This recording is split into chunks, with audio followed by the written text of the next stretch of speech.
Is this thing on? All right, let's get this show on the road. Ooh.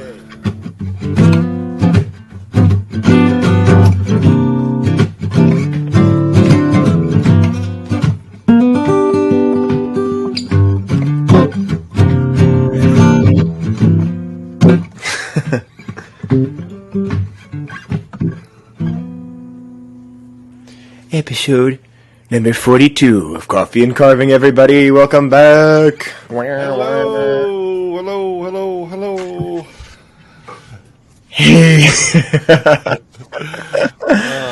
Back in our home studio offices.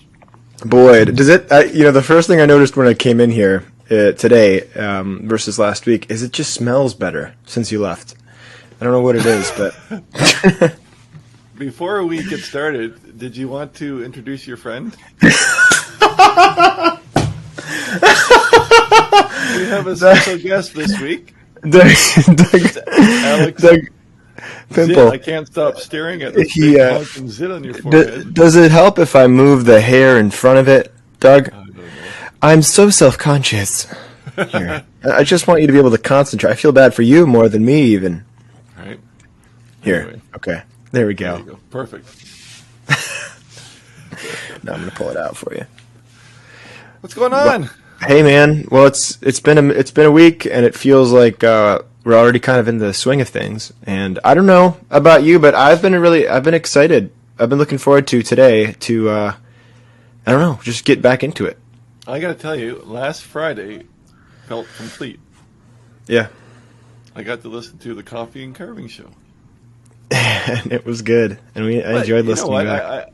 It's so fun to listen back to what we're saying, because I don't remember what I said, and I keep thinking about what would I say, and then I say what I would say because it's not like Kanye West listening to his own album. It's more of like, two senile people discovering the sound of their friends' voices, from years ago.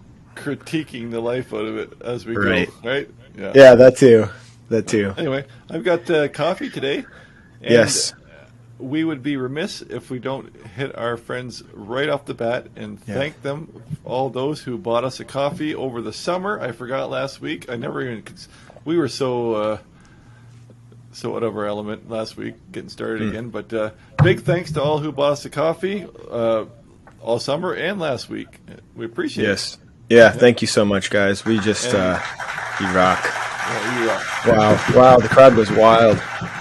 Yes, they do. And we'll discuss the whole coffee and technology issue later in the podcast. But first, is that a spider? You see that? I see it. Okay, sorry. You remember that video you made with that bark beetle? I had no idea what you were carving because this beetle was crawling around, and you never saw it till the very end. No. But this beetle kept crawling around, or what was it, a shield beetle or shield bug, or I think they're called stink bugs or shield bugs or something. Yeah, they're so cool looking. But anyway, what have you been up to? Oh gosh, you want to start? Because I could go forever. I don't want to talk too much. Tell me. Start. I have been, in my internet life, I have been continuing the simple carvings. And we recorded last week's a little before last week, so I'm kind of confused to where I'm at. But I put out a video on carving simple mushrooms. And I went did the old carving and coffee show that I used to do. And went to the bush and made coffee and carved up some mushrooms, kind of like that. That's a double one. I love it. I found a fallen over poplar tree, and then of course it goes again with my dowel video. So these are out of dowels, but I carved a whole whack of these little simple little carved mushrooms. I've got oodles here, but I won't show them all to you. And I made that video, put it out, and people love simple. I should have known. I said it before, but it's true. Yeah. And I'm embracing it, like I said, and having fun. So then following that video, I went and made the next week was books. Little tiny books I made. Simple little carved books.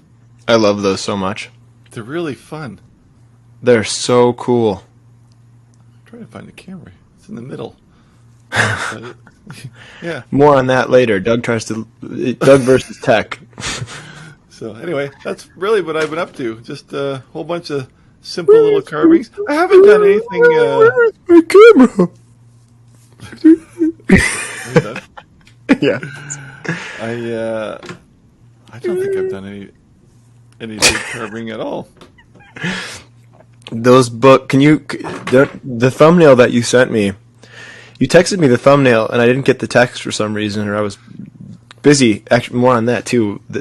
Trying a new daily regimen as spurred on by Doug's chastening, and I didn't see the text, but I later saw it because you mentioned it, and it was this. I don't know, your thumbnail game it went from 0 to 100 and overnight. I'm not sure what you did, but I wouldn't say it was at 0, but I haven't. It went from okay, fair enough. It went from like -10 to 1,000. Yes, I'm trying. Says the guy with like 10 views on YouTube. Yeah, well, those who can't talk.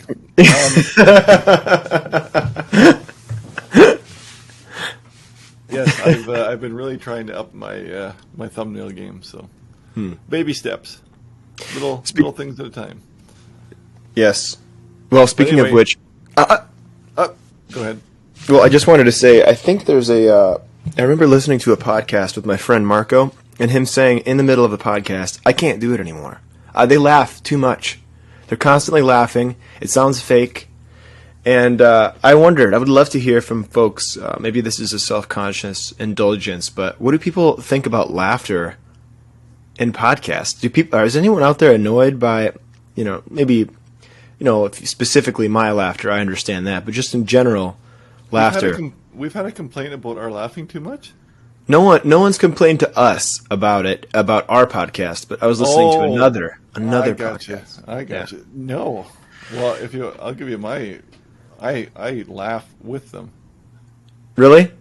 Oh yeah, if someone's laughing uncontrollably, it just makes me laugh. That's good. Yeah, I love it. Yeah. Now, depending on the laugh, I know a couple that sound like hyenas, and it just makes it funnier. But anyway. Yeah, well then you're laughing at them instead of whatever they're laughing at. Oh. But so not to derail, is there anything that you had to tell us about, or maybe any sort of sort of thing that might make us laugh? Eddie? What a great segue. That was a great. It's funny because I was talking to my sister, and she went to the doctor the other day, and this is she wrote it down. I'll just recap what she said. She went into the doctor complaining of pain.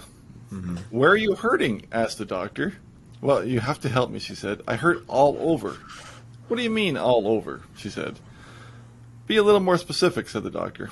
The woman touched her right knee with her index finger and yelled, "Ow, that hurts." Then she touched her left cheek and again yelled, "Ouch, that hurts too." Then she touched her right earlobe and said, "Ow, even that hurts there." The doctor examined her thoroughly and thoughtfully for a moment and gave her his diagnosis. You have a broken finger.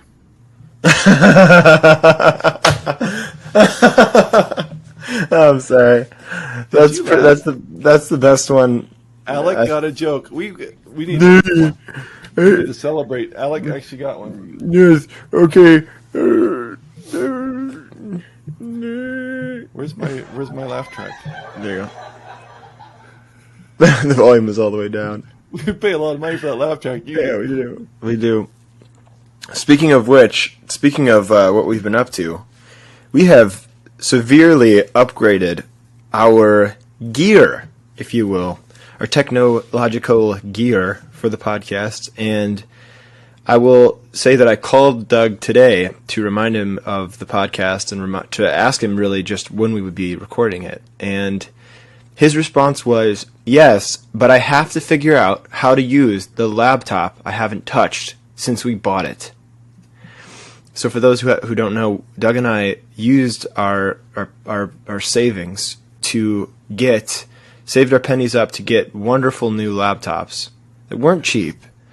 And what I imagine that Doug did when he got home from getting his brand new high-tech, state-of-the-art laptop is he opened up a drawer. He sat down, he studied, he learned all the tricks. He sat down, put the laptop in the drawer, shut it. Maybe he locked. I'm not sure I can't picture if there's a key or not, or a keyhole, but he may or may not have locked that door and never looked at it again until today. He didn't want to have to learn anything new. It's so hard. Yeah, it's so hard. I'm so old. It's anyway. We're doing it now, aren't we? Well, yeah. So it could have been too hard because I didn't seem to run into any issues with you recording this, so that's good. No, well, you sent me a link and I clicked on it. That was it. So. Yeah, I try to keep it easy for you. So, but anyway, we'll get into technology later. But what have you been up to? Because you've been up to quite a bit. Yes. Well, so two things. When Doug and I hung out, go ahead. For a change. I used my wedding as an excuse, to which Doug said, "Wow, yeah, that's true. That must have been a busy day." Anyway, so change the subject. The whole summer, I got married. Yeah. One day. Yeah. Oh man.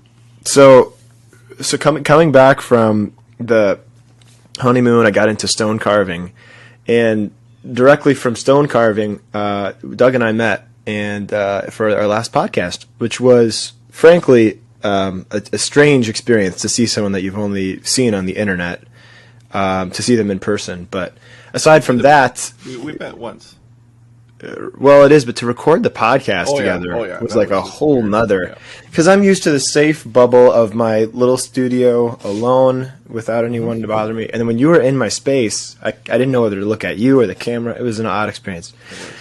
But needless to say, it was great, and we were talking, and you were pestering me about not following through with my daily carving warm up.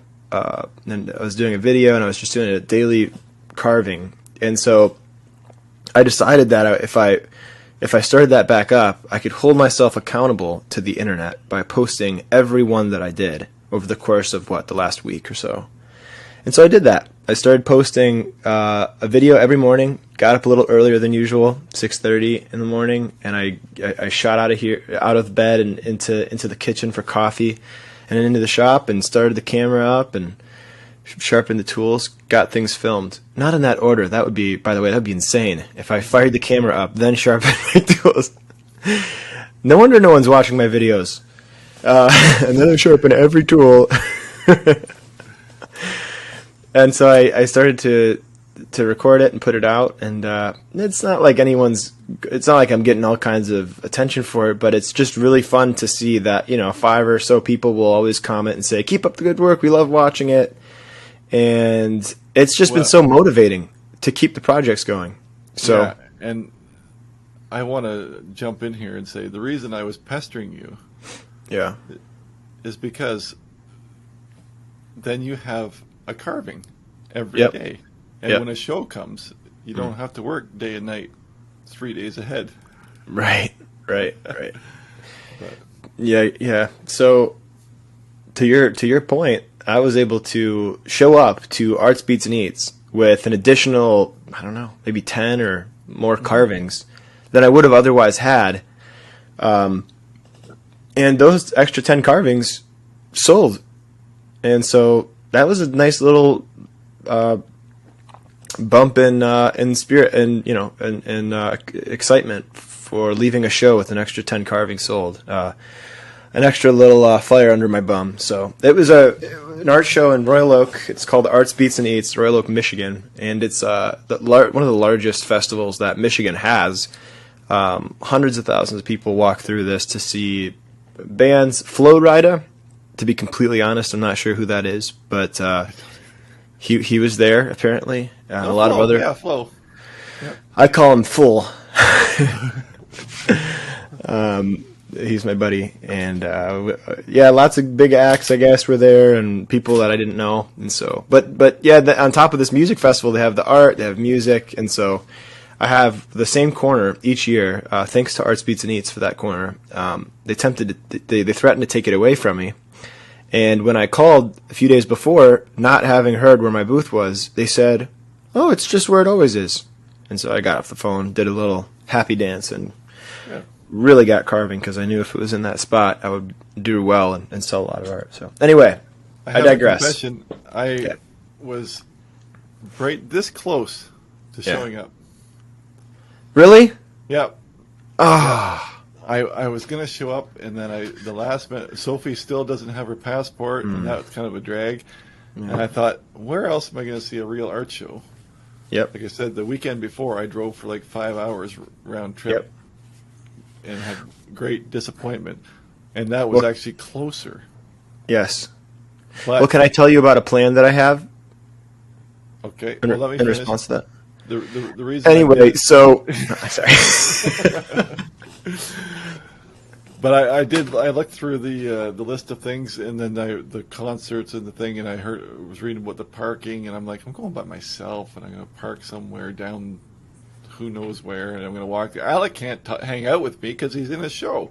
So True. It's just going to be me wandering around aimlessly like a lost puppy. And that's exactly right, too.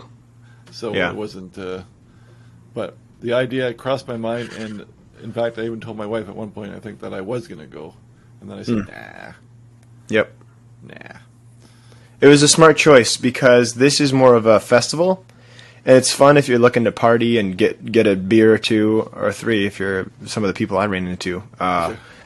But there are better shows as far as just pure art. And speaking of which, probably 3 years ago, maybe actually, might have been post-COVID, so it might have been last year or 2 years ago. Whatever it was, I was remiss. I completely have gotten out of the habit of signing up for art shows and missed the deadline for the best art show in this town and one of the best in the country. And so I showed up the day of the show and I said, "Hey guys, will you take me? You know, I know this sounds insane. I don't have any expectation that you'll do it, but do you guys have any extra booths and cancellations, last minute cancellations?" And she said they did, and so they put me in that show. But I was driving back from my art show last night in the Jeep Comanche, and I was thinking to myself, all high on my sales and my great time and all the nice people I met supporting me and saying nice things, all the compliments, and I thought, I should try that again. I should try and go to that festival like a few days before and say, hey, is there any availability? So I'm going to do that, and if I do get in that show, even if I don't, if you did want to go to an art show, this is a proper fine art show with over 350 people in the actual representing art in the show. Thousands of applicants. It's consistently top 10 in Sunshine Artists ratings, which is if you're an artist or you're looking for what art fairs to do, you look at that list. At least you should if you don't. Mm-hmm. And so it's my friends from all over the country who I've run into on tours, they all go to the show, and it truly is one of their best art shows, if not their best show. So it's 10 minutes down the road from me, and so if you're within the Metro Detroit area or even nearby Michigan, it's worth going to. It's a fun show. So I'm going to try and I'll let you guys know how it works out next week, but I'm going to try to get in the show. Before we move on, why don't you walk us through being in an art show? I feel like I've been talking the entire podcast. I'm going to keep asking you questions, because I'm curious. I'm going to try to keep these short. Don't. But I'm still jazzed about it, so it's hard for me to keep them short. Yeah, don't. You don't have to. Okay, so run you through what? Sorry, what goes into an art show? Yeah, so do you bring your sets or backdrops or staging of your craft? Do you bring a cash register? I don't know anything about how this works. Mm-hmm. Yeah, preferably one of those old turn of the century iron ones. See, I knew he's probably got something for his phone or something. But anyway. Yeah. No. Well, it connects to my phone. It's a big, heavy iron thing, but it connects to my phone via Bluetooth. So it's a modern, adapted old thing, but 700 pounds, but it's worth it. I trailer it. Everybody sells their own items. So you're in your own little Sorry. area. Yeah. I don't Sorry. know what you're talking about. You know those old cash registers? Anyway. Well, I know them. Yeah. I'm sure you don't. But Oh, I do. I used to like antique shopping and stuff. So I was a little kid. So I'm well versed. No, I'm not. But I go there with first things first. To start from the very beginning. I'm gonna pretend that you, Doug, and other people are trying to get into an art show, and you want to know how. Okay. that's exactly what I'm asking. The first thing you need to download or check out online, sign up and make an account on is Application. And oh gosh, it's been a while. There's another one. If you Google Art Fair Application, there's Application, and then there's another that is less important to have. Application is the one that I use now. I don't really use much of anything else. Most of the companies have moved to Zap. You upload 5 pictures. 4 of them are pictures of individual works. You want a neutral backdrop. And the 5th one is a picture of your booth display. So that is... So you got to be ready. So that is a 10 by 10 booth tent with a display inside, and you want a nice wide shot. You want your iPhone zoomed all the way out, and you want a nice wide shot of all of the work that you have, all of the shelves, all of the display items, and the art hanging in that display, well lit. And that's how you get into the shows. Now they're concerned about that because they want the booths to look good. Yeah. They don't want you to just be, some guy with a bunch of stuff in a booth, like a homeless guy peddling stuff. A little table and some bookmarks, yeah. Right. So they're trying to keep people like you out of there, Doug. Yeah. Well, I noticed when you did a little update from the show, and you have like nice black backdrops. You have your stuff hanging on. I just wondered if those are yours. Yes. Let me just say, I made the joke about Doug not wanting people like Doug to show up, but I just looked at the difference in our backdrop, and Doug's is neatly organized. There's art everywhere. It looks awesome, and mine is just a bunch of messy tools and dust. Everything's covered in dust. It's so again, I should not make these jokes, but I'm doing it. So once you've done that, you've applied to the show. Say you wait a few months. They tell you they have a jury. 5 or 10 people that decide. They look through thousands of applicants, and then they decide, or hundreds depending on the show, and they pick you. And if you get picked, you need to figure out how it is that you're going to price your stuff, right? Of course, granted, to do this in the beginning, you have to have the display items like you were talking about. You need to have the backboard. The pro panels are just one carpeted tile, like foldable, collapsing background that you can use to hang pictures or sculptures on. But you can make stuff. For years, I used one that I just made out of wooden frames and chicken wire, and I'd hang the carvings on those. They just float around off of a little Framus that I made. And so there are different ways you can display the art. You can Pinterest that. But once you have your display set up, you have to make good work that's within the category of work that you're applying in. So you can't throw photos or pictures in your sculpture booth, or else they'll kick you out, or they'll fine you, or they'll call the cops or something. You could go to art jail. I don't know what I've never really been there, but they might put you in some porta potty for the rest of the show or something. But I've never done it. I've only heard of this porta potty. But so once you get in, right, you pay $35 or $25 to apply to get the judges to look at your work. If you get in, you then owe somewhere between $200 and $1,000 for the booth space. Yep. So what that guarantees, it should guarantee at least 20,000 people walking through your art show. You should have a lot of people walking through. Otherwise, it's not worth your while. In fact, I don't like to do a show unless there's at least 100,000 plus people walking through. Guaranteed. Clocked. That's a lot of people. Yep. Well, if you think about it, wood carving is so niche and so random. The average person isn't going to want one. You need your odds to be good. In other words, you need 1 out of 10,000 or something. So. How many charcuterie board people were in your art show? The only one I can only think of one. Yeah. It was. I talked last week about the one I went to, and it said juried art show. Right. 170 booths. I was like, cool. But I think that they must have had 170 applicants. So glorified craft show. But anyway. Well, yeah. So that's where you have to look at that. If you're going to apply to a show, you should look at that Sunshine list. If you Google Sunshine Art Fair review, it'll tell you which art shows are rated by traffic, by quality of art as rated by patrons. Well, I feel that Americans have they have a greater population to draw from to start with, and I believe that you have more art shows. Period. Sure. Yeah. Yeah. Well, yep. So Arts and Apples is an awesome one to if you can get in, it's a great one to do. It's pretty hard to get in. Ann Arbor is another good one in the Michigan area that you'll see a lot of people traveling from all over the country. Really, art show people are like carnies. They're like people that you buy the tent, you have the display, you have the art, you throw it in your van, and you travel all over the country, going from weekend to weekend. Yep. Art fair. And is there a season of art? Is it a fall thing? Is it a spring thing? Is it a winter thing? Or it could be any time? Well, the real fanatics, the real like crazy art show people, they're doing fine art shows all year long. They're usually, if they're northern people like us, they're doing the snowbird thing. They're going down south for the winter. They're hitting, their Boca Raton. They're hitting Golden Coast. They're headed down south, and they're hitting those shows. So when you're home, you're working. Oh yeah, you gotta make that stuff. Well, it's a rough. It truly can be if you do it the wrong way. It can be a rough life because you're gone on weekends. You're working on weekends and you're hustling on weekdays. And if you're home. Yeah.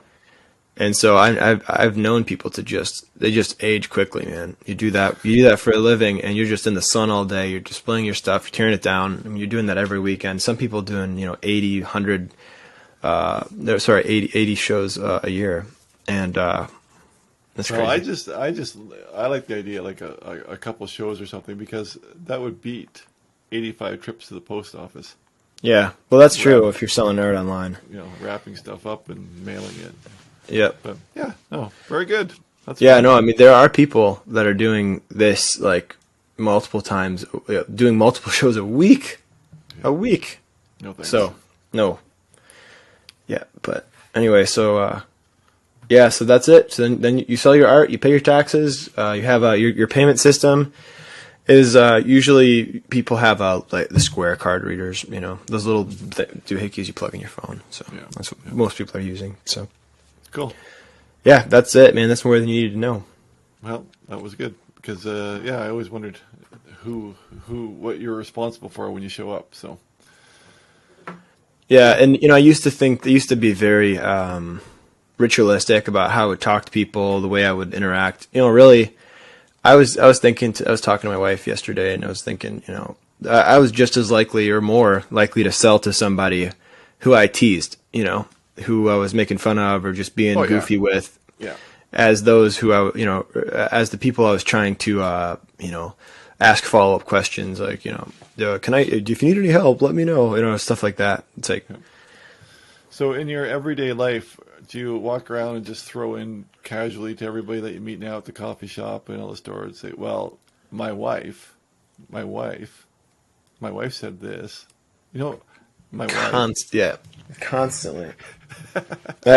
It's not even, I'm just trying to get used to it still. I've said fiance I said fiance at the art show a few times. I said my girlfriend. My wife said my boyfriend or the person I'm dating. Nice. Multiple times. Nice. So I'm not sure who that is, but please shoot me a message. coffeeandcarvingshow@gmail.com if you're out there. So anyway, that's what I've been up to though. Just doing the YouTube videos and the art show. I like the YouTube videos. I watched every one of them. And cool. It's fun. That's awesome. I am one. Do you have any feedback? No, because I know the point is not to teach. Right. So you take your hour carving and make them into 12 minutes? Here's my question for you. When I'm fast forwarding through these videos, I felt like 8x was like the faster ones. Can you tell the difference? Holy crap! There's a giant spider on my. I wish I could. Let me see if I can show you this. Look at this thing. You see it? Nice. Wow, that's fun. This might be the last time you see me. What I would prefer a slower. Really? But on the same hand, if I carved one eye, and I was trying to keep my video short, I wouldn't show carving the other eye. Alec is playing with the spider now. I got it. There you go. So it Right. takes more editing, taking pieces out rather than speeding it up, just to be done with it quick. Yeah. All right. Ugh. I don't know. I might just be lazy and fast forward through everything. I don't know. But anyway, no, it's fun. I'm glad that you took up the challenge because, like I said, you could have boatloads of carvings. Yeah. No, that's the main advantage. Is yeah. You know what's fun though? I was talking to you about this earlier, and I'll say it again just for the audience. But what I was shocked about is the people who bought the. There are two people who made up more than half of the sales at the show. Two people out of 20-something carvings who made up the majority of all the sales. And they happened to be in the booth at the same time at night. And they were talking. They were going back and forth. And one of them said, I did the art show circuit for years. And you wait around, you talk to people just to try and get to that whale. The whale, that one whale. And if you can catch that whale, that's the goal. And so I was overhearing them and I said, so are you guys my whales? And they said, I was just like, so I took a picture of them and I said, I'm going to post this somewhere and call them the whales, but There you go. the whale gang. I don't know. Go post them on Instagram and somebody might see them in 2 years. Yeah, probably shouldn't. Yeah, exactly. Yeah, no one cares. Yeah, but we should talk about that. Actually, you deleted your Instagram. I didn't delete it. I deactivated it because I was just frustrated. Oh, okay. Instagram is playing games and they're pushing video content over pictures. And my feed was my last time I went on there, the feed, everything that they showed me was 8 to 10 days old. I wasn't getting anything new. And it was all reels and stories and stuff like. Yeah. So anyway, the bottom line was I used to do projects and stuff just to post on Instagram. And then I realized I'm getting 1% of my followers. Yeah. Maybe 2%. That's horrible. Horrible. Yeah. I think at the time, I don't have a big account, but I have a big enough account. And to get that amount of people seeing my work or even liking, not that it's not about likes, you know what I'm saying, but it's just like nobody was seeing it, and it was just it doesn't. My bread and butter or my priority, I should say, is YouTube videos. So Yeah. why put in the extra effort when it doesn't translate to YouTube? Right. And you know what? It felt as freeing as going back to my dumb phone too. Oh yeah. It's just another little thing taken out of my life that makes me focus more on a smaller area. So it's nice. Yeah. That's a good idea. I should do something like that one day. Well, the thing is, you want people to see your stuff too, especially if you're selling it. Right. But since I'm not really selling anything, I'm just making videos. Right. Why not? Right. Yeah. Yeah. No, and I wonder what it would be like to have a personal account where you could have your friends and family. Like I don't have nothing online is personal for me. I'm not on Facebook anymore because there's no. I can't. Everybody wants. Anyway, I won't go on. But I don't. Everything was work, is what I'm saying. It wasn't relationship, but. There was some inspiration, give and take from other fellow carvers and whatnot, but it's not like Cousin Sally or whatever. It's all work or carving related, right? So. Cousin Sally. I don't have a Cousin Sally. Do you? Nope. And by the way, I don't have a sister with a broken finger, in case you wondered. No, I figured. Yeah, there's something about I'm sure I could almost feel it. I haven't done it. Well, I can't say I've never done it, but I've done it enough to know that like leaving your phone behind is it's good. It freaks you out at first, but then once you just sit into it, it's like a great feeling. It's awesome. Yeah, I stopped carrying my phone too. Even Really? I'll leave it on my desk. Check it at coffee break or whatever. Someone called me, or because I don't text anymore. Right. I've tried everybody I know not to text me. You want to talk to me? Call me, or so it's been great. But Right. do you have questions or mailbag pulled up this week? I do. In fact, I was just looking at them. Oh, good. And Len Wells. Wait, no, we do an intro, don't we? Yeah, maybe. Wait, I've got an idea. Yeah. Ready for this? Yep. Ready? Oh, here we go.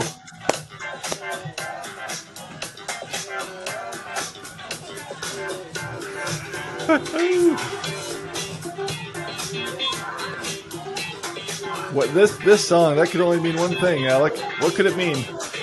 Mailbag. We have sound effects, folks. So watch us get demonetized for that. Len Wells says, "Good morning, boy and Gramps." That's new. Nice. That's extreme. Wow. Glad you're back. Keeps me inspired. So I teach beginner carving classes. He says covering classes. I shouldn't have outed him this way, but he says covering classes. I don't know what that. I don't have anything to say about that, but there you go. Here on Vancouver Island. Dang. Oh, nice. Should have gone there. I heard.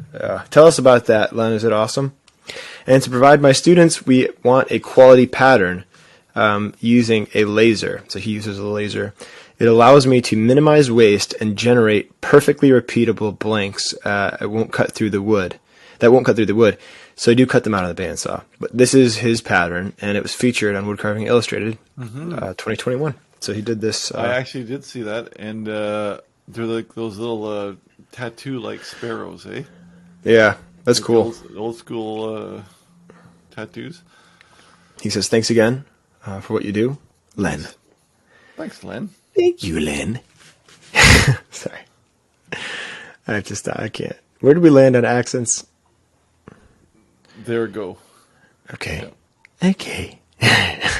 We're not going to allow any offense to be taken. This is from Niles. It's Niels. Is that Niels? Niels? Niles? I don't know. Yeah. Greetings from Scotland. I don't even know how to do a Scottish accent, to be honest. I don't rate fine mail go often, but I wanted to say thank you for getting me interested in wood carving. I started in 2021 when I was 16, after he saw your 5-minute wizard video. Oh, nice. I had a folding penknife and a grainy piece of kindling. It's hard, I keep slipping into it. I kind of made a meal of it, but I was so happy with the result I had kept it going. Now I'm 18 and carving is a big part of my life. And it brings me satisfaction, and the little things never get old. Making little things never gets old. Attached here is my first carving and some more recent ones I've made with your tutorials. Thanks for getting me and so many other younger folks into carving. I really owe it to you. Always look forward to your videos, and I'm glad to see your podcast return. Here's his first 5-minute wizard. Very nice. Sorry, Nice those to who hear- are listening. Nice to hear from a younger carver. Yeah, They're out it there. is. Yes. He's doing it. I will say I got a text from my buddy yesterday who was hearing from another friend saying, I just saw this video on YouTube and I realized that you're friends with somebody who knows Doug, and I watch Doug's videos and I make his wood carvings for my kids. And so that was very fun for my buddy. He was shocked, and so... I had a buddy call me the other day too, and he said, I hate watching your videos. I never watch your carvings, but for some reason I just sat down and I watched one of your carving videos, and I was inspired to try carving. Oh, wow. After telling me that if I'm not camping or fishing, he doesn't want to watch me, and he actually watched one. He's like, I feel like I would like to start carving. So, there you go. Wow. That's very cool. I love hearing stuff like that. That makes me feel like something's happening out there in the wilderness. This is Greg, good old Greg Barrios from Nebraska, if I'm not mistaken. At least that's where I saw him last. And Greg is an awesome guy. He's a cop. So we appreciate his service. He's a good guy. He's a great guy to talk to. And one thing I wanted to say about Greg before I get into his email, I taught a class in Doane, Doane University in Nebraska. They have a wood carving event every year that I highly recommend.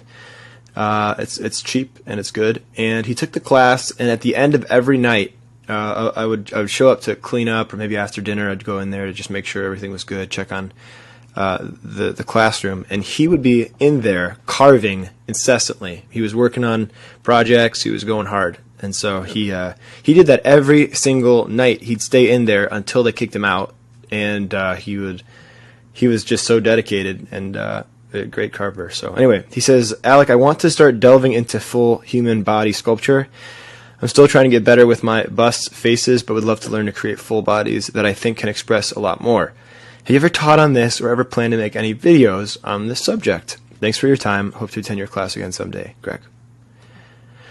Well, Greg, I read this, and I was reminded of the mediocre attempts that I've made on carving human figures. And it's not that I don't enjoy it. It's just that I have yet to put myself towards that. I've done some work with, remember Doug talked about, Doug's here.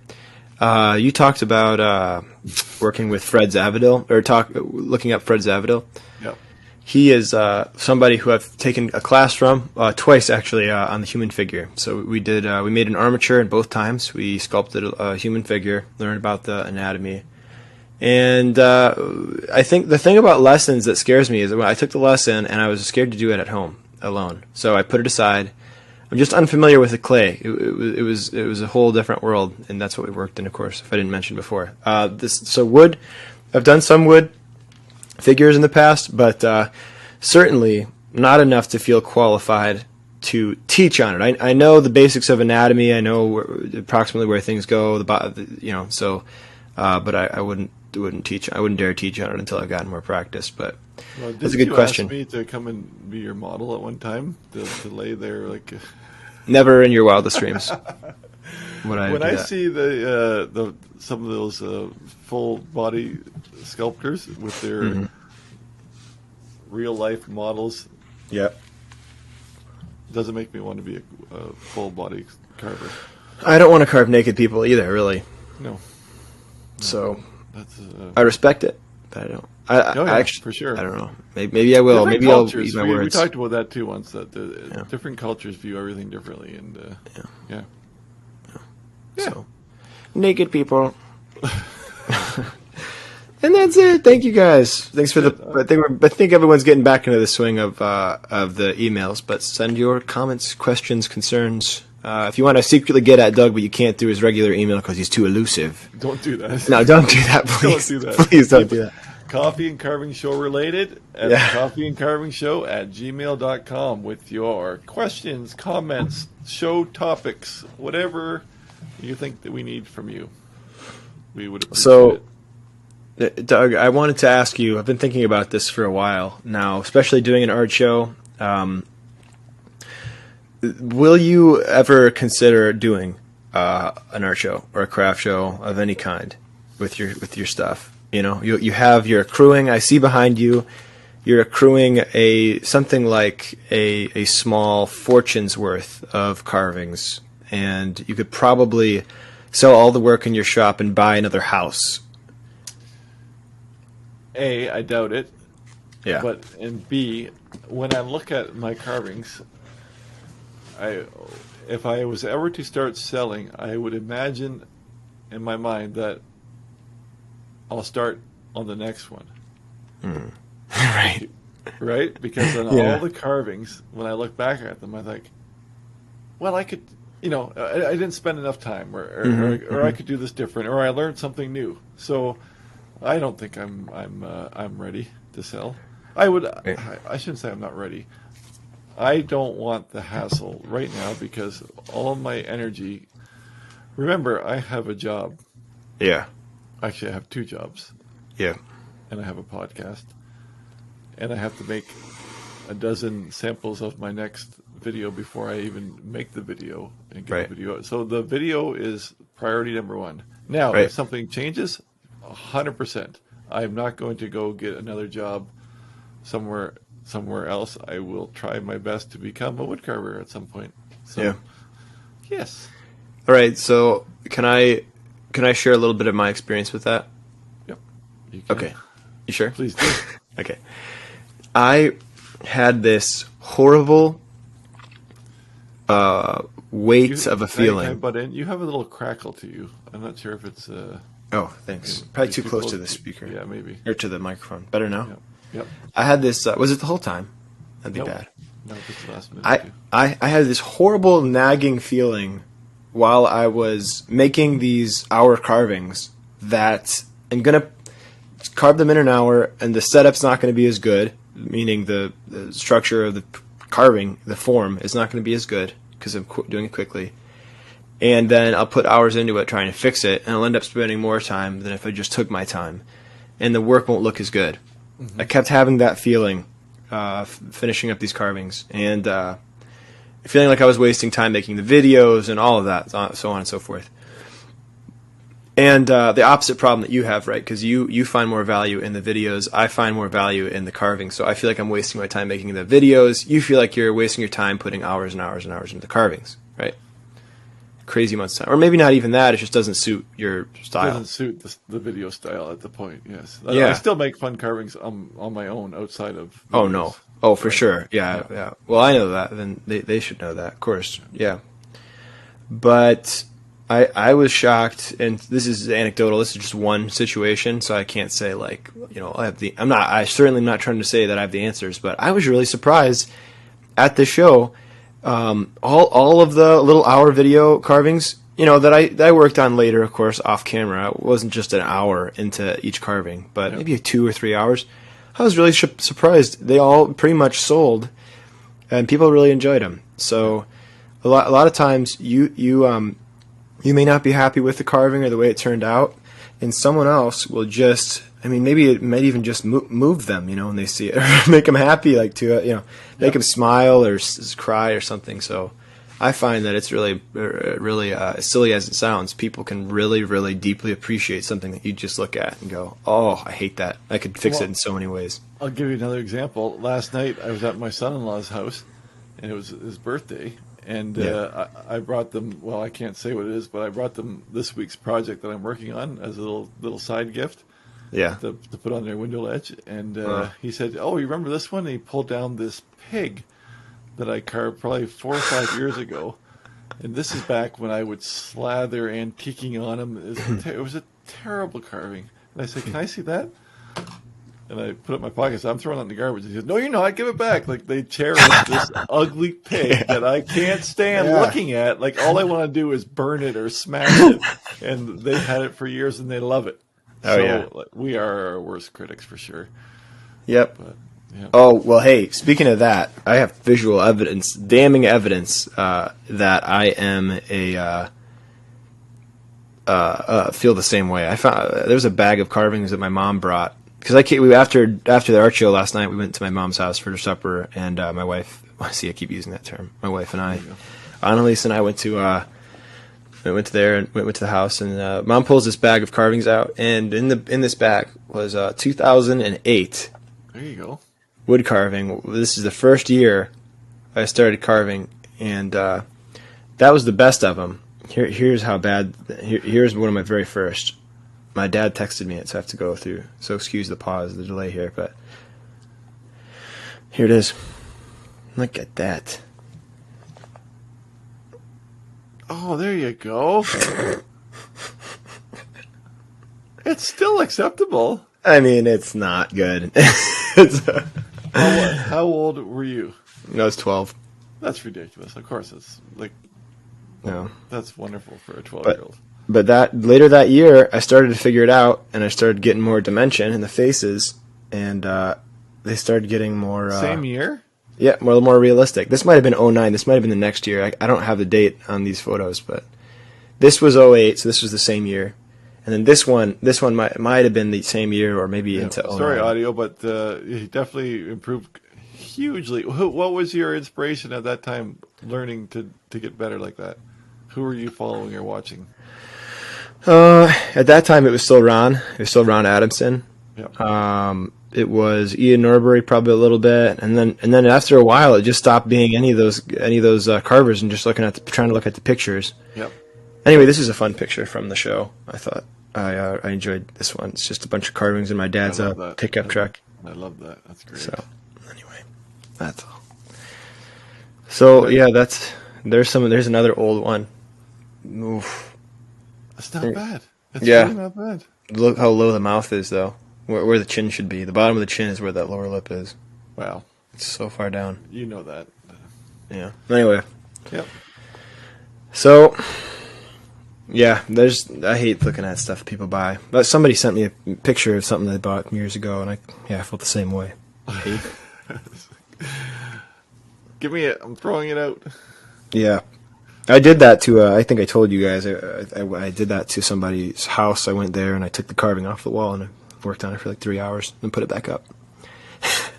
Did they appreciate that? I think so. Good. She said it looked good, so. All right. Anyway. So, that's Mailbag. Gosh. That's pretty much, other than media, we've done most of it. Have you What do we got for media? anything or reading anything or listening to anything? Yeah. For me, I have been... You know what I've been doing is I've been watching how other people make YouTube videos. And I've been trying to find ways of making YouTube videos that are not boring, but that don't require work to edit or a lot of work because, frankly, I'm not going to be a YouTuber, right? I just want to get the stuff out there. I want to keep myself accountable, and I don't want people to be horribly bored. There's something terrible happened to that microphone. Oh, how about now? Better? No, it's bad. Oh, is it? Yeah. Better now? No, very scratchy. Huh. Hello? No, it's like you got a loose wire or something there. Really? How about now? Do you sound good to yourself? Because that might be all that matters. Okay. Yeah. Anyway, sorry on your side. It sounds bad, but it should be good here. So what it was is just me looking at. Honestly, I was watching a lot of your videos. I was watching a lot of some of your buddies' videos. Watching a couple of Joe's videos, and I was watching Mav and all sorts of guys, just trying to see like how And I really probably won't do anything like any of yours or theirs because I'm not as adept and not as I don't know. I'm just not going to do that. But I figured it's helpful to look at it and just kind of see the behind the scenes a little bit in your head and just try and learn what to do. So see what works. Yeah, but I haven't really had a lot of time for much else. I've been listening to music a little bit here and there, and that's pretty much it. Well, for myself, I went way back. Same idea, kind of see where you came from and video styles and stuff. But I went back and I watched early Kevin Coates videos. I love Kevin Coates carvings. He's one of my favorite carvers. And it's funny even to see over the maybe 4 or 5 years that he's been on YouTube, how he's kind of changed his style, at least on video. And really fun. So I binge watched a whole bunch of his early videos, and they're fun. Of course, he never talks, and I had some comments. I have one of the only bark carving videos that ever did well for me was called Beard Goals, and I made a really long bearded man. Like everybody thought it was me. It probably was me, and it did very well. And some guy reamed me out. There you go, Kevin Coates. Some guy reamed me out for not talking, saying the only draw that you have is your voice, and that people get. And I'm like, they said you're never going to do well. I said, well, if I can get 200,000 views without talking, I think it's okay. He was like telling me that I'm not the only reason people watch me is for like this video is one of my best videos. So. You're right, though. You said a long time ago, if you chase that upvoted comment, trying to make him happy, you're going to end up sad. Yeah, no. And at the end of the day, you can't do something for years on end and be miserable every time. So, right. do what you want. So. Do what you want is what you do. You can't fight somebody you don't know anything about. Keep doing what you want to do. Do what you do. Thanks for hanging out with us again this week, folks, and we'll be sure to be back again next week. Same time, same place. Here on the Coffee and Carving Show. All right. Take your See you guys. vitamins. What's that? Take your vitamins. There you go. Take them.